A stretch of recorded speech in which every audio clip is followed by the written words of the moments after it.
যুদ্ধের উত্তাপে উত্তাল বিশ্ব রাজনীতি। একদিকে ইরানের ভেতরে অবিরাম বিমান হামলা চালাচ্ছে যুক্তরাষ্ট্র ও ইসরায়েল, অন্যদিকে প্রতিশোধের হুমকি দিচ্ছে তেহরান। পরিস্থিতি এমন এক পর্যায়ে পৌঁছেছে যে অনেকের মনেই এখন একই প্রশ্ন, ইরান কি সত্যি এমন কোনো শক্তিশালী ক্ষেপণাস্ত্রের অধিকারী যার মাধ্যমে সরাসরি যুক্তরাষ্ট্রের মাটিতে আঘাত হানা সম্ভব? এই প্রশ্ন নতুন করে সামনে এসেছে প্রেসিডেন্ট ডোনাল্ড ট্রাম্প ঘোষিত অপারেশন এপিক ফিউরি সামরিক অভিযানের পর। এই অভিযানে ইরানের বিভিন্ন সামরিক ও কৌশলগত স্থাপনায় হামলা চালানো হয়েছে। একই সঙ্গে দেশটির সর্বোচ্চ ধর্মীয় নেতা আয়াতুল্লাহ আলী খামেনিকেও হত্যা করা হয়েছে। যুদ্ধের এই নাটকীয় পরিস্থিতিতে অনেকেই ভাবছেন, ইরান কি সরাসরি যুক্তরাষ্ট্রকে লক্ষ্য করে পাল্টা আঘাত হানতে পারবে? বাস্তবতা হল, মধ্যপ্রাচ্যে ক্ষেপণাস্ত্র প্রযুক্তির দিক থেকে ইরান নিঃসন্দেহে শক্তিশালী একটি দেশ। গত কয়েক বছরে দেশটি ড্রোন ও ক্ষেপণাস্ত্র প্রযুক্তিতে উল্লেখযোগ্য উন্নতি সাধন করেছে। বিশেষ করে সস্তা কিছু কার্যকর শাহেদ ড্রোন ব্যবহার করে ইরান আঞ্চলিক সংঘাতে নতুন ধরনের কৌশল দেখিয়েছে।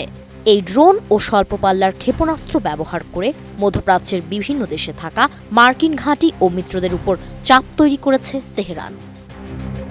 প্রাণঘি মানে ও ঘ্রাণে যে কোনো খাবারই আনে ঐতিহ্যের অতুলনীয় স্বাদ।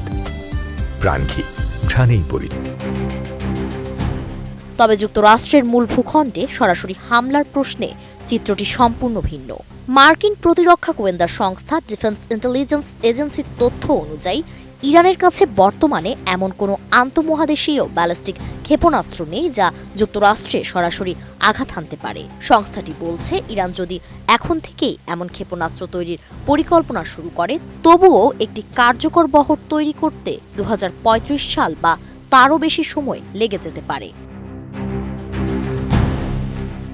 আন্তঃমহাদেশীয় ব্যালিস্টিক ক্ষেপণাস্ত্র বা আইসিবিএম সাধারণত 5500 কিলোমিটারের বেশি দূরত্ব অতিক্রম করতে পারে।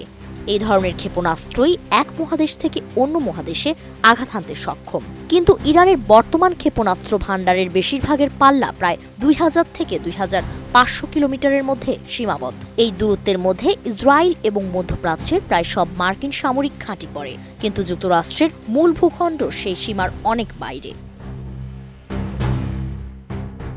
তবে ইরান ভবিষ্যতের জন্য প্রস্তুতি নিচ্ছে। দেশটি মহাকাশ প্রযুক্তি ও স্যাটেলাইট উৎক্ষেপণ কর্মসূচিতে বিনিয়োগ বাড়িয়েছে। প্রযুক্তিগতভাবে এই ধরনের উৎক্ষেপণ যানকে ভবিষ্যতে আন্তঃমহাদেশীয় ক্ষেপণাস্ত্রে রূপান্তর করা সম্ভব। বর্তমান বিশ্বের খুব কম সংখ্যক দেশের কাছেই আন্তঃমহাদেশীয় ক্ষেপণাস্ত্রের পূর্ণাঙ্গ সক্ষমতা রয়েছে। যুক্তরাষ্ট্র, রাশিয়া এবং চীন এই প্রযুক্তিতে সবচেয়ে এগিয়ে। যুক্তরাষ্ট্রের মিনিটম্যান 3 ক্ষেপণাস্ত্র যে কোনো মহাদেশে আঘাত হানতে সক্ষম। বিশ্বের সবচেয়ে শক্তিশালী আইসিবিএম ভান্ডার রাশিয়ার কাছে, যার মধ্যে সারমাদ বা শাতাঞ্চু অন্যতম।